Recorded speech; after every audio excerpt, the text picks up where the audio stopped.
여야를 막론하고 정치권의 시선은 이제 10월 캘린더로 온통 쏠리고 있습니다.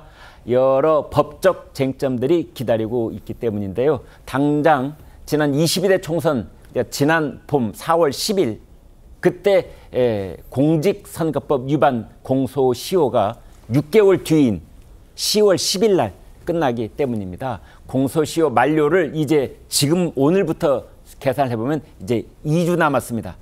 경찰이 현역 국회의원들을 기소하거나 수사에 박차를 가하고 있다는 소식인데요. 구자룡 변호사님, 네. 어떤 내용입니까? 일단 뭐 국민의힘에서는 3분 정도 거론되고 있어요. 김영동 의원, 서일준 의원, 조지현 의원. 이게 뭐 이중사무소 개설이나 이런 부분에 대해서 문제가 있다. 네. 이런 게 총선 과정에서도 터져 나왔었는데 이 3분에 대해서는 그런 혐의로 지금 송치가 됐고, 네. 민주당 의원들 경우에는 이제 한 10여 명, 그중에 대표적인 게 양문석 의원 불구속 기소가 이미 됐죠. 네. 재산 축소 신고, 사기 불법 대출, 그리고 공직선거법상의 허위 사실 공표. 이게 지금 공직선거법은 그 질서가 빨리 확정되기를 바라기 때문에 공소시효를 굉장히 단기로 잡아요. 6개월. 네. 6개월 동안에 다툴 거 다 다투고 그 이후에는 모두 다 선거의 결과에 승복하고 그 질서에 맞게 이제 우리가 움직이자 이런 뜻으로 짧게 잡았는데, 네. 이 상황에서 이 정도로 수사가 되고 경찰에서 송치를 했다는 거는 경찰이 유죄의 혐의가 인정된다라고 본 것이거든요. 네. 그러니까 경찰에서 거의 한 6개월 가까이를 거의 다 시간을 보냈잖아요. 이, 네. 상황에서 검찰이 틀기는 좀 어렵습니다. 그러니까 경찰에서 혐의가 인정된다고 송치했을 경우에는 검찰에서도 거의 기소된다고 봐야 되거든요. 네. 그럼 이제 무더기 기소, 그러면 이제 당선 무효형 가능성이 그만큼 확대된다 이렇게 볼 수 있습니다. 네. 자, 박성민 최고께요. 지금까지 보도된 내용으로만 보면은 현역 국회의원들 한 12명, 13명 뭐 이 수준인 것 같은데, 그러나 공소시효가 이제 한 14일쯤 남았지 않습니까? 네. 그러면 앞으로 숫자가 더 불안할 가능성도 있나요? 뭐 그럴 수도 있죠. 그러니까 뭐 공소시효 날짜가 지금 말씀하신 대로 2주 정도 남았거든요. 그러니까, 네. 다음 달 10일이라고 합니다. 그러니까 그 시기를 고민한다라고 하면 이 검찰에서도 더 추가적으로 움직일 수도 있다라는 생각이 드는데, 뭐 검찰이 기소하는 것 자체의 앞에 여야가 있어서는 안 되겠습니다만, 특히 이제 야당 측의 좀 법 해석을 일부러 강하게 한다든지 아니면 좀 야당 측의 의원들만 너무 과도하게 기소를 하는 것 아니냐라는 좀 곱지 않은 시선이 있는 것도 사실입니다. 그래서, 네. 검찰도 어떤 이런 기소를 함에 있어서 이 혐의라든지 이런 부분들이 객관적으로 입증할 만하다라고 생각이 될 때 움직이는 것이 좀 정확치 않을까라는 생각이 들고, 다만 이제 기소된다고 무조건 다 이제 유죄가 되는 건 또 아니잖아요. 물론입니다. 아마 특히 이 공직선거법, 그러니까 선거 과정에서 있었던 발언들이나 후보자와 관련된 여러 가지 의혹들은 기소나 고발이 되는 일은 굉장히 많은데, 네. 또 막상 마지막에 가보면 무죄로 판명되는 경우도 굉장히 많습니다. 네. 그래서 아마 이 각자 의원들이 좀 현명하게 대처를 하셔서 결국엔 사법적인 판단을 받았을 때 저희가 또다시 얘기할 수 있지 않을까 싶습니다. 네.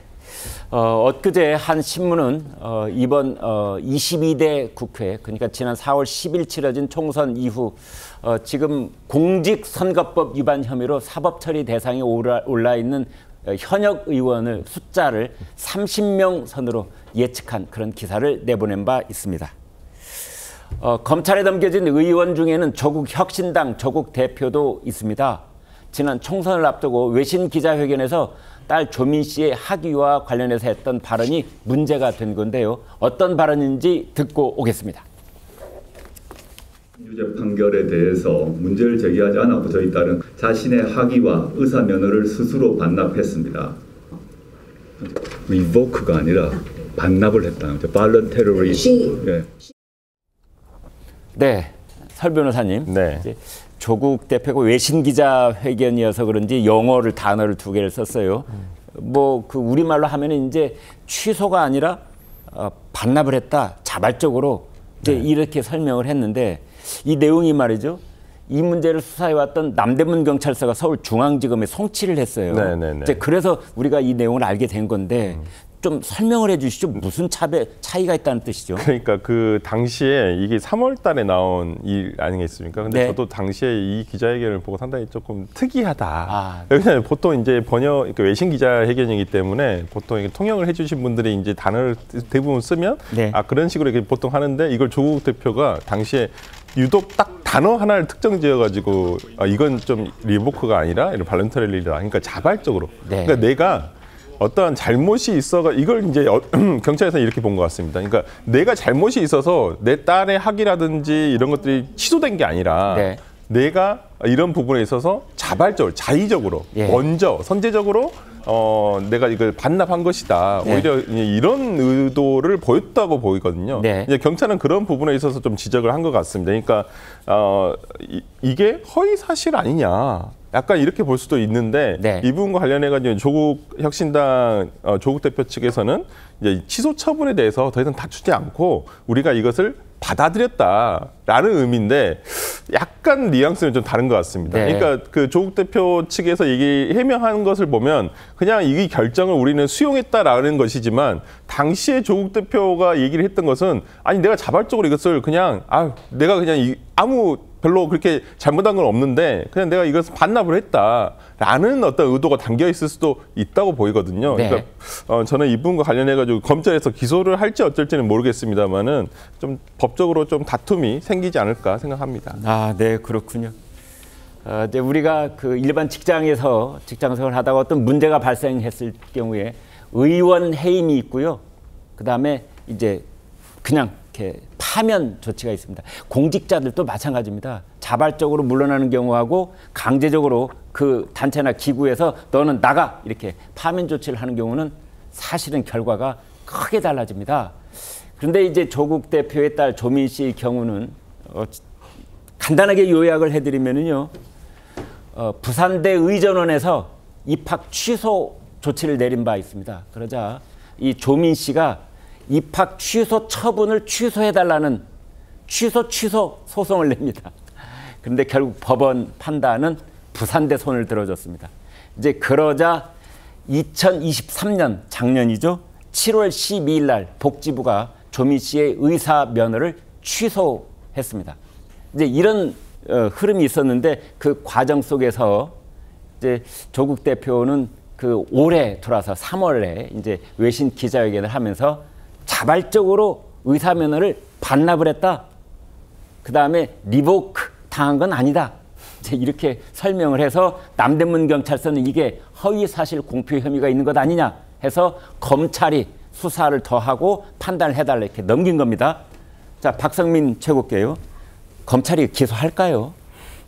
글쎄요, 뭐 검찰이 어떻게 결론을 내야 될지는 좀 봐야 되겠지만 저는 네. 기소를 하게 된다라고 한다면 이제 최근에 김건희 여사 명품백 수수 논란과 네. 좀 대비되는 효과를 보여줄 것 같습니다. 그러니까 오히려 예. 검찰의 역효과가 될 수도 있다 이런 생각이 드는데요. 네. 일단 이 조국 대표가 받고 있는 이 혐의와 관련해서 조국 대표 측의 주장도 저는 일견 일리가 있다라고 생각을 해요. 뭐 네. 경찰 측에서는 허위 사실이다라고 보고 있지만 네. 이 조국 대표 측에서 주장하는 걸 보면 학위 반납이라는 게 사실은 현행법상 제도로 존재하는 거는 아니지 않습니까? 네. 근데 이제 학위 반납을 했다라고 이야기를 했다는 것 자체는 면허 반납. 그렇죠. 면허 네. 반납을 네. 이제 하겠다라고 했다는 것 자체는 더 이상 이제 다투지 않겠다라는 의미, 그러니까 처분을 받아들이겠다라는 의미가 내포된 것이었다라는 네. 주장은 사실 어떤 맥락상으로 봤을 때는 이것이 일부러 허위 사실을 일부러 뭐 반납을 했다 이렇게 허위 사실을 했다라기보다는 네. 이 받아들이는 방식에 대해서 이야기하는 내용이 조금 달랐었던 뿐이지 이 부분에 대해서 제가 봤을 때는 허위 사실로 처벌할 만큼의 내용이냐 이런 의문이 들거든요. 네. 그래서 결과적으로 뭐 조국 대표를 비롯해서 이 야당 의원들을 만약에 무더기 기소를 하게 됐을 때 네. 최근에 김건희 여사 문제에 대해서는 사실 불기소 결정을 한 거 아닙니까? 네. 그러니까 이런 다음 주 초에 이제 가봐야 네. 최종 결정이 알게 사실상 근데 이제 되겠습니다만. 내부적으로는 그렇게 가닥을 잡고 있다라고 얘기가 나오고 있기 때문에 네. 결국에는 이런 부분들이 이제 야권을 향해서는 이 검찰의 잣대가 날카롭게 작용을 하고 여권을 향해서 또는 정부와 관련된 인사들에 대해서는 이제 봄바람처럼 따뜻한 것 아니냐 이렇게 좀 얘기가 저는 한 번 더 나올 거라고 생각을 합니다. 네, 구 변호사님. 근데 좀 사안이 명확히 다른 게 김건희 여사에 대해서는 법이 없어요. 국회의원들이 입법 과오로 처벌 규정을 안 만든 게 원인이었기 때문에 사안이 명백히 다르고 야권에 대해서 날카롭지 않냐라고 하시는데 사실 야당에서 당선이 너무 많이 됐잖아요. 네. 그 숫자에 비례해 가지고서 지금 되고 있기 때문에 유독 뭐 어떤 뭐 엄한 잣대를 들이댄다 이게 아니라 당선자가 많기 때문에 당선된 사람은 원래 고발이 많이 들어가고 수사 대상이 되다 보니까 이렇게 많이 드러나는 것이고 조국 대표에 대해서는 사실 저는 허위사실 공표라고 생각을 합니다. 네. 왜냐면은 반납이라는 거의 표현은 그럼 내가 먼저 얘기를 해가지고 이거에 대해서 취소를 요청을 하든지 네. 아니면은 취소 처분이 학교에서 나왔을 때 그걸 그냥 수용을 해야 되는데 네. 이분은 재판을 했어요. 예. 그리고 재판을 한 다음에 부산대 의전원과의 소송에서 1심에서 졌어요. 네. 그러니까 두 개의 소송을 했는데 고대하고 부산대의전원하고 소송을 두 개를 하다가 1심 판결로 지고 나니까 이거 승산이 없다. 그리고 조민 씨가 기소를 당할까 말까 요 와중이니까 반성하는 모습을 보이자 그래서 그때 취소했거든요. 네. 그러니까 소송으로 다툴 거 다 다투고서 이제 와가지고 자발적으로 반납했다라는 것은 사실관계하고 다르고 법적으로 다툴 수 있는 걸 모두 다 다툰 다음에 결과까지 본 것이거든요. 그러니까 요거는 제가 보기에는 리보크가 아니라 발룬터럴리라 이건 정말 말이 안 되고 네. 반납이라는 거의 맥락으로 봤을 때 또 조민 씨가 국법을 따르기 때문에 이렇게 했다는 발언까지 앞에 있거든요. 오히려 그 맥락을 보면 허위 사실로 평가돼야 되지 않나 생각합니다. 네.